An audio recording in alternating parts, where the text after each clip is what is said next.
Terpantas, terkini dan sahih. Bila-bila masa, di mana jua. Berita di jari. Subscribe YouTube Bulletin TV3. Dua mekanisme akan diguna laksana program sarapan percuma tahun depan.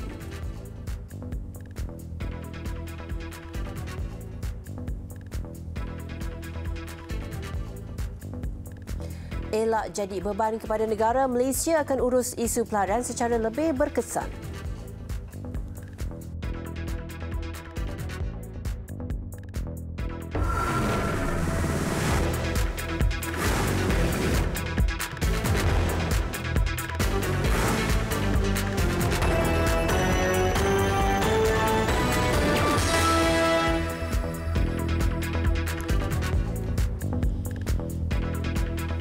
Assalamualaikum dan salam sejahtera. Anda bersama saya Izrina Amir Hamzah. Dua mekanisme akan digunakan dalam pelaksanaan program sarapan percuma PSP yang akan bermula tahun depan. Menteri Pendidikan Mazli Malik berkata dua langkah itu diambil berdasarkan dapatan projek rintis yang dijalankan di 7 buah sekolah terpilih di seluruh negara. Kos pelaksanaan PSP dianggarkan antara RM800 juta hingga RM1.67 bilion. Mekanisme pertama ialah pengoperasian PSP selama 30 minit menggunakan kombinasi menu utama dalam bentuk makanan bermasak dan menu berbuahan. Mekanisme kedua pula ialah pengoperasian PSP selama 10 minit menggunakan kombinasi menu minuman produk tenusu ataupun minuman berkhasiat dan menu makanan ringkas berkonsepkan ready to eat atau grab and go dengan izin. Seperti roti, biskut, snack, bijirin, kuih dan telur rebus. Beliau berkata demikian bagi menjawab pertanyaan lisan oleh Ahli Parlimen Jerai Sabri Azid mengenai mekanisme pelaksanaan PSP. Menurutnya lagi, menu PSP yang dipilih adalah hasil kerjasama dengan pakar dari pihak Kementerian Kesihatan Malaysia KKM dan pihak Institusi Pengajian Tinggi IPTA bagi memastikan keperluan khasiat murid dapat dipenuhi. Waktu pemberian sarapan adalah sebelum jam 8.30 pagi bagi pelajar sesi pagi dan sebelum jam 4 petang bagi murid sesi petang. PSP juga boleh diberikan secara berperingkat mengikut kesesuaian. Ogos lalu, Kementerian Pendidikan mengumumkan kira-kira 2.7 juta murid sekolah rendah kerajaan dan bantuan kerajaan akan mendapat sajian sarapan berkhasiat secara percuma bermula sesi persekolahan tahun 2020. Kes penjualan MyKad kepada warga asing yang berlaku baru-baru ini menarik perhatian Dewan sehingga menimbulkan ketegangan. Ia berlaku apabila Ahli Parlimen Jelebu, Datuk Jalaluddin Alias bangun untuk bertanyakan soalan kepada Timbalan Menteri Dalam Negeri susulan kes kemasukan warga negara asing ke negara ini. Betul atau tidak kemasukan 24,000 daripada India dan China pada 21 Ogos sampai 24 Ogos ketika sistem urusan immigration di airport down masa itu, yang pertama. Yang kedua, saya tanya tadi yakni tentang takapan 20 orang ini. Tan Sri Speaker. Adakah ini peraturan baru? Menurut Timbalan Dalam Negeri Datuk Muhammad Aziz Jaman, tiada keperluan untuk kerajaan menubuhkan Suruhanjaya Siasatan Diraja bagi menyiasat kes penjualan MyKad yang berlaku di Pulau Pinang baru-baru ini. Ini kerana Polis Diraja Malaysia diberi kuasa penuh untuk menjalankan siasatan. Adakah ini peraturan baru? Tan Sri Speaker. Cadangan untuk memperkenalkan bantuan secara universal membabitkan bayaran antara RM150 hingga RM200 belum sesuai dilaksanakan di Malaysia buat masa ini. Timbalan Perdana Menteri Datuk Seri Dr. Wan Azizah Wan Ismail berkata kerajaan dalam proses untuk membangunkan pelan pelindungan sosial kebangsaan bagi melihat keberkesanan bantuan kewangan di setiap kementerian. Cadangan perkenalkan child benefit dengan izin atau bantuan keuangan secara universal kepada semua kanak-kanak masih belum sesuai dilaksanakan buat masa ini kerana satu, seperti mana yang saya sebutkan tadi, kerajaan dalam proses membangunkan pelan perlindungan sosial kebangsaan bagi melihat semula keberkesanan semua bantuan keuangan serta kebajikan di semua kementerian. Maka adalah tidak bertepatan sekiranya kerajaan memperkenalkan bantuan keuangan baru sebelum kajian ini dilaksanakan. Kerajaan juga mengumumkan Beliau berkata demikian menjawab soalan tambahan Ahli Parlimen Petaling Jaya, Maria Chin Abdullah, yang ingin tahu sama ada kerajaan ingin memperkenalkan alawan manfaat kanak-kanak secara universal seperti yang diguna pakai di Kanada. Alawan itu bagi meringankan beban kewangan untuk menjaga kanak-kanak di bawah umur 2 tahun. Datuk Seri Dr. Wan Aziza dalam jawapan balasnya berkata, kerajaan ambil maklum dan bersetuju bahawa 1000 hari pertama dari kandungan hingga 2 tahun adalah fasa kritikal bagi perkembangan kanak-kanak. Kerajaan turut memberikan bantuan kanak-kanak BKK berupa RM100 sebulan dan RM450 seisi rumah, iaitu melebihi 4 orang kanak-kanak turut diberikan kepada mereka yang memenuhi syarat.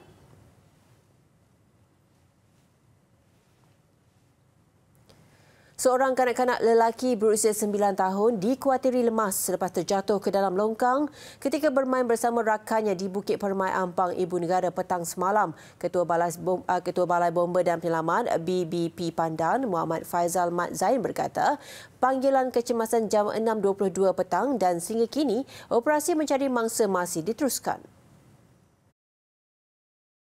Ketika kejadian, mangsa bersama rakannya sedang bermain berhampiran longkang sebelum terjatuh. Rakannya cuba menyelamatkan mangsa namun gagal. Mangsa dipercayai hanyut ke parit dan sudah memasuki Sungai Krayong. Usaha mencari mangsa lelaki berusia 9 tahun itu dipeluaskan termasuk di tebing sungai berkenaan. Operasi disertai 9 anggota bomba, 19 anggota Angkatan Pertahanan Awam APM, 15 anggota Polis Diraja Malaysia PDRM dan 5 pasukan bomba sukarela PBS dari Seri Serdang dan Gombak. Ahli Perniagaan Low Tech Joe atau Joe Low merupakan satu-satunya penghubung antara syarikat One Malaysia Development Berhad 1MDB dan Ketua Pegawai Eksekutifnya serta bekas Perdana Menteri Datuk Seri Muhammad Najib Tun Razak selaku pemegang saham tunggal. Atas peranannya itu, Joe Low hadir pada mesyuarat bersama Bank Negara Malaysia BNM walaupun tidak dijemput. Pernyataan itu dibuat bekas Ketua Pegawai Eksekutif 1MDB Datuk Syahrul Azral Ibrahim Halmi di Mahkamah Tinggi Kuala Lumpur pada perbicaraan kes 1MDB membabitkan Datuk Seri Najib. Saksi pendakwaan ke-9 ini berkata beliau hanya diberitahu mengenai nasihat rasmi yang diberikan BNM daripada Joe Low dan bekas pengurus perhubungan M-Bank Joanna Yu. Menjawab soalan Peguam Tan Sri Muhammad Syafiq Abdullah yang mewakili Datuk Seri Najib pada sesi pemeriksaan balas, Datuk Syahrul berkata beliau bagaimanapun tidak memberitahu lembaga pengarah 1MDB yang beliau sendiri tidak hadir pada mesyuarat berkenaan. Malah tidak memberikan bayangan kepada lembaga pengarah Joe Low dan Joanna yang hadir pada mesyuarat itu. Saksi turut mengakui beliau tidak memberitahu lembaga pengarah Joe Low dan Joanna yang mendapat nasihat rasmi daripada BNM. Datuk Syahrul bagaimanapun bersetuju dengan cadangan Tan Sri Muhammad Syafiq ketika pelaksanaan bond Nota Jangka Sederhana Islam IMTN terbitan Lembaga Pelaburan Terengganu Berhad TIA MUF Incorporation belum menjadi pemegang saham syarikat itu yang kemudian dikenali dengan nama 1MDB. Detik indah merentasi jangkaan. 6 kamera. Foto mantap V17 Pro. Vivo. Malaysia perlu menguruskan isu pelarian secara betul bagi mengelak ia menjadi beban kepada negara pada masa akan datang. Menteri Dalam Negeri Tan Sri Muhyiddin Yassin berkata, walaupun Malaysia tidak menandatangani Konvensyen Pelarian 1951, namun negara turut menghadapi masalah kemasukan pelarian. Kita tahu ialah disebabkan oleh situasi sosioekonomi dan keadaan yang tidak tenteram dan aman yang berlaku di Myanmar dan juga negara-negara lain yang menyebabkan kita terpaksa menerima mereka-mereka ini. Yang penting sekarang ini adalah bagaimana kita nak mengurus pelarian ini secara yang betul supaya dia tidak jadi suatu beban yang berlarutan untuk tempoh masa yang terlalu lama. Beliau berkata demikian selepas perjumpaan bersama Pesuruhjaya Tinggi Bangsa-Bangsa Bersatu untuk pelarian UNHCR Filippo Grandi di Geneva. Pertemuan selama 45 minit itu antara lain membincangkan mengenai kerjasama antara Malaysia dan Badan Dunia itu dalam pelbagai aspek pengurusan pelarian. Antara komitmen UNHCR adalah untuk membantu Malaysia dalam mendapatkan sebahagian dari Qatar Development Fund yang boleh digunakan untuk mengurangkan beban negara menguruskan pelarian. Ketika ini terdapat lebih 180,000 orang pelarian dari pelbagai negara di Malaysia. Sementara itu, Tan Sri Muhyiddin yang dalam lawatan kerja 4 hari untuk menghadiri persidangan peringkat tinggi berhubung orang tanpa negara di Geneva turut meluangkan masa beramah mesra bersama rakyat Malaysia di Switzerland. Dalam pertemuan lebih 2 jam itu, beliau mengambil peluang berinteraksi dengan tetamu yang hadir dalam sesi dialog. Antara isu-isu yang diajukan adalah mengenai dasar kemakmuran bersama, isu keselamatan serta hubungan antara kaum. Bilangan gigitan haiwan peliharaan khususnya anjing dan kucing terhadap manusia di Sarawak didapati masih tinggi walaupun pelbagai usaha dilakukan untuk membendungnya sejak wabak rabies dikesan di negeri itu pada Julai 2017. Ketua Pengarah Kesihatan Datuk Dr. Nur Hisham Abdullah dalam satu kenyataan berkata secara purata sebanyak 40 hingga 60 kes gigitan haiwan peliharaan itu dilaporkan setiap hari. Jumlah itu dimaklumkan Datuk Dr. Nur Hisham hampir sama dengan yang direkodkan pada tahun pertama wabak rabies dikesan di negeri itu 3 tahun lalu. Sejak 1 Julai 2017 hingga 3 Oktober lalu, jumlah kes rabies dalam kalangan manusia adalah 21 orang. 20 daripadanya telah meninggal dunia kecuali seorang kanak-kanak yang masih hidup dan kini berumur 9 tahun namun mengalami komplikasi neurologi yang teruk. Kebanyakan kes gigitan itu tegasnya boleh dielakkan sekiranya haiwan berkenaan dikendalikan dengan baik. Ia termasuk memastikan haiwan peliharaan mendapat imunisasi rabies selain mengelak ia berkeliaran di luar rumah atau bercampur dengan anjing atau haiwan liar. Orang ramai khususnya ibu bapa diminta untuk mendidik dan memantau anak bagi memastikan tahap penjagaan kebersihan diri yang tinggi, terutama langkah mencuci tangan yang betul selepas berinteraksi dengan haiwan. Begitu juga segera mendapatkan rawatan di fasiliti kesihatan sekiranya digigit. Hampir keseluruhan kawasan di Sarawak mempunyai haiwan yang didapati positif rabies kecuali Limbang yang masih bebas. Sejak mengambil alih pentadbiran negara Mei tahun lalu, Kerajaan Pakatan Harapan tidak pernah membuat sebarang penjualan tanah milik kerajaan kepada mana-mana pihak. Bagaimanapun menurut Menteri Kewangan Lim Guan Eng, kerajaan terdahulu telah menjual tanah milik Kerajaan Persekutuan melebihi 4 bilion ringgit antara tahun 2010 hingga 2017. Lebih mengejutkan, daripada 16 urus niaga jualan tanah, kebanyakan dilakukan secara rundingan terus dan hanya 2 dibuat secara tender terbuka. Justru jelas Guan Eng, pemimpin pentadbiran lalu yang terus-menerus menuduh Kerajaan Pakatan Harapan menjual tanah dan aset kerajaan harus menghentikan dakwaan mereka yang tidak berasaskan fakta. Juga ditegaskan bahawa urusan penyelaburan dan pelupusan bukan teras bukan critical asset negara adalah bidang kuasa Jabatan Perdana Menteri. Ianya dibuat bertujuan mengimbangkan kembali portfolio kerajaan dan mengembalikan peranan sektor awam.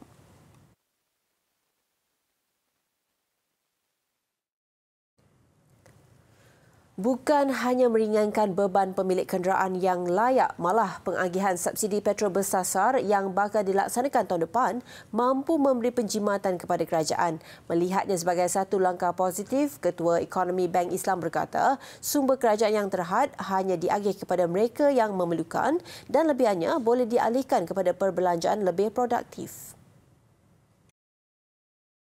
Dari sudut bagaimana sumber kerajaan yang terhad ni dapat digemblengkan ke arah yang lebih tentu produktif lah. Dan tentunya apabila subsidi yang bersasar ni hanya mereka yang layak saja menerima, jawabnya terdapatnya orang kata tu penjimatan dalam subsidi tersebut. Selain mengelakkan pembaziran, lebihan itu tambah beliau boleh dibelanjakan untuk pembangunan infrastruktur, kesihatan dan pendidikan. Program subsidi petrol PSP yang dilaksanakan mulai 1 Januari tahun depan bakal memberi manfaat kepada 2.86 juta penerima yang layak yang memiliki kenderaan. Kadar subsidi adalah RM30 sebulan bagi kereta, manakala RM12 sebulan bagi motosikal. Hasil pertanian dan penternakan tempatan seperti koko, vanila, telur ikan sturgeon dan lada hijau kini kian menerima perhatian di pasaran Eropah. Menurut Duta Besar Perancis ke Malaysia, Frederic Laplong, produk-produk keluaran negara yang berkualiti tinggi berpotensi untuk dieksport bersandarkan permintaan tinggi di benua berkenaan.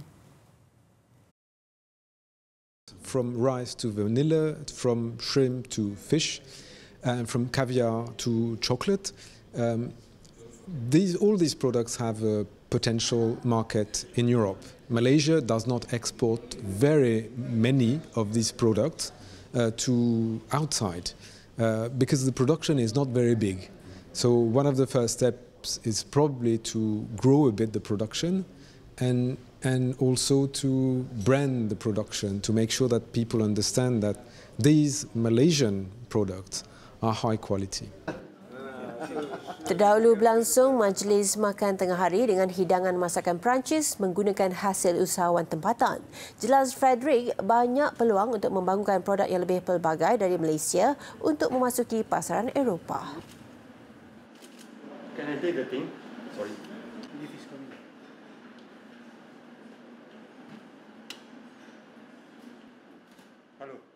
Besar impaknya. Laris selepas hasilnya. Pantas menampilkan prosiding ini secara dalam keuangan maya. Berita di jari. Subscribe YouTube Bulletin TV3. Laporan luar negara, sebuah pesawat Ethiopian Airlines melakukan pendaratan cemas beberapa minit sejurus berlepas dari Dakar, Senegal selepas salah satu enjinnya terbakar. Kesemua 90 penumpang dan anak kapal walau bangunan pun dilaporkan selamat. Pesawat jenis Boeing 767 itu dilaporkan baru saja berlepas dari lapangan terbang antarabangsa Blaidaon menuju ke Addis Ababa sebelum juruterbang meminta kebenaran untuk berpatah balik dan melakukan pendaratan cemas. Ethiopian Airlines turut mengesahkan pesawat itu mengalami masalah teknikal dan selamat kembali tanpa memberikan butiran lanjut mengenai punca kejadian. Mac lalu, pesawat Boeing 737 MAX milik syarikat penerbangan itu terhempas sebaik berlepas dari Addis Ababa menyebabkan 157 penumpang dan anak kapal maut.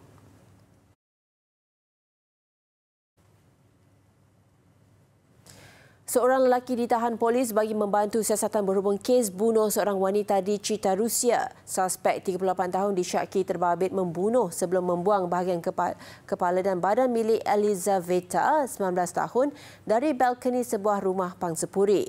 Lelaki itu ditahan selepas polis bertindak memecahkan pintu rumahnya di tingkat 12 pangsapuri berkenaan. Kemarin, sekumpulan remaja yang sedang bermain di halaman pangsapuri itu terkejut apabila kepala wanita terjatuh di tempat mereka bermain sebelum diikuti keratan anggota badan manusia. Difahamkan mangsa dibunuh sebelum dipenggal kepala manakala tubuhnya dipotong menjadi beberapa bahagian oleh suspek yang dipercayai teman lelakinya. Seorang rakan mangsa memohon sumbangan orang ramai melalui dalam talian untuk pengubian mangsa itu kerana adalah anak yatim.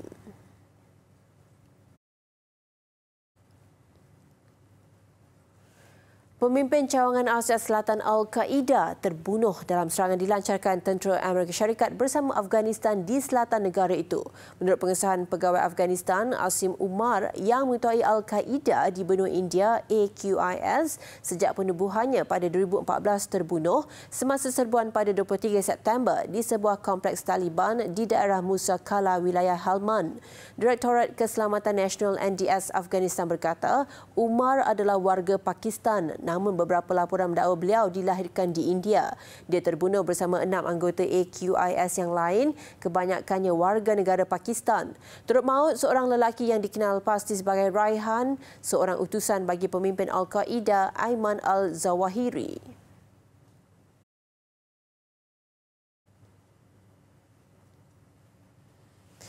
Selepas memperkenalkan visa untuk pelancong, Arab Saudi menerima kunjungan 24,000 pelancong dalam tempoh 10 hari. Pengumuman dibuat oleh kerajaan pada 27 September lalu untuk menawarkan visa pelancong dan membuka negara itu kepada pelawat bukan untuk tujuan beribadat sebagai langkah mempelbagaikan ekonomi. Bagi menggalakkan lebih ramai pelawat, pihak berkuasa mengumumkan mereka membenarkan pasangan pelancong asing yang tidak berkahwin menyewa bilik hotel bersama. Langkah menggalakkan kedatangan pelancong adalah antara program pembaharuan visi 2030 yang diperkenalkan oleh putera Muhammad bin Salman. Rakyat dari 49 negara kini layak memohon visa elektronik dalam talian atau visa ketibaan.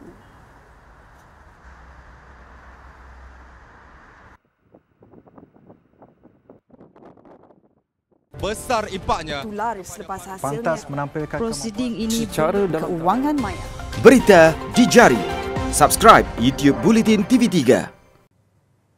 Sukan, Kelab Division 2 Liga Bola Sepak Profesional Jepun J-League Fagiano Okayama hari ini mengesahkan akan mengadakan program klinik bola sepak bawah 12 tahun di Malaysia. Sesi pemilihan akan dijalankan di negeri yang terpilih iaitu Kelantan, Johor, Pulau Pinang dan Kuala Lumpur bermula 21 hingga 25 Disember ini. Lebih menarik, seorang pemain dari setiap negeri akan dipilih untuk dibawa ke Jepun bagi menjalani latihan selama seminggu di Akademi Fagiano Okayama.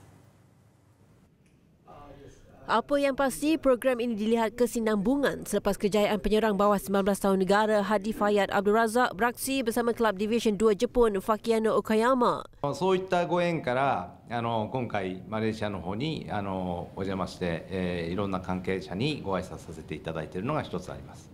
Tambah Tokuhiko, program ini bukan sahaja dilihat mampu memberi motivasi tambahan kepada pemain muda tempatan untuk beraksi di peringkat tertinggi.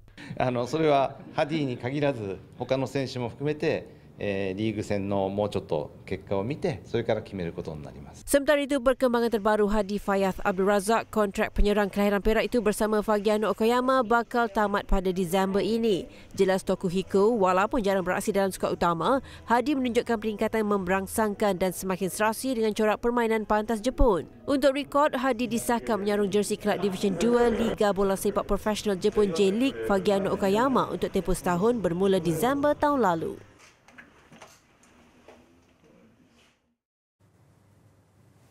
Perkembangan skuad Harimau Melaya menjelang perlawanan menentang Vietnam esok. Berlepas lebih awal ke Vietnam memberikan Harimau Melaya kesempatan dan tumpuan yang diperlukan untuk turun menyambung aksi pusingan 2 kelayakan Piala Dunia 2022, Piala Asia 2023 di tempat lawan.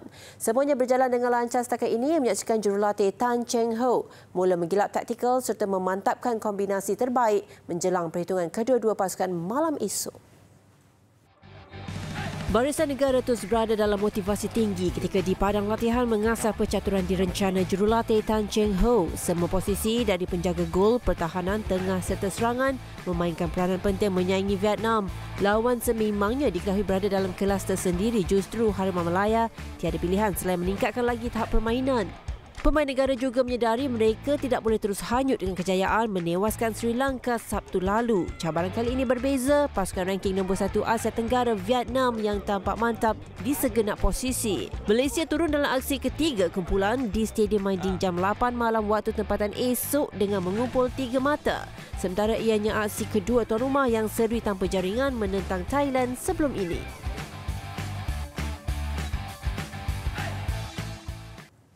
Bekas bintang bola sepak Bayern Munich dan Manchester United Bastian Schweinsteiger mengumumkan perseraannya sebagai pemain bola sepak.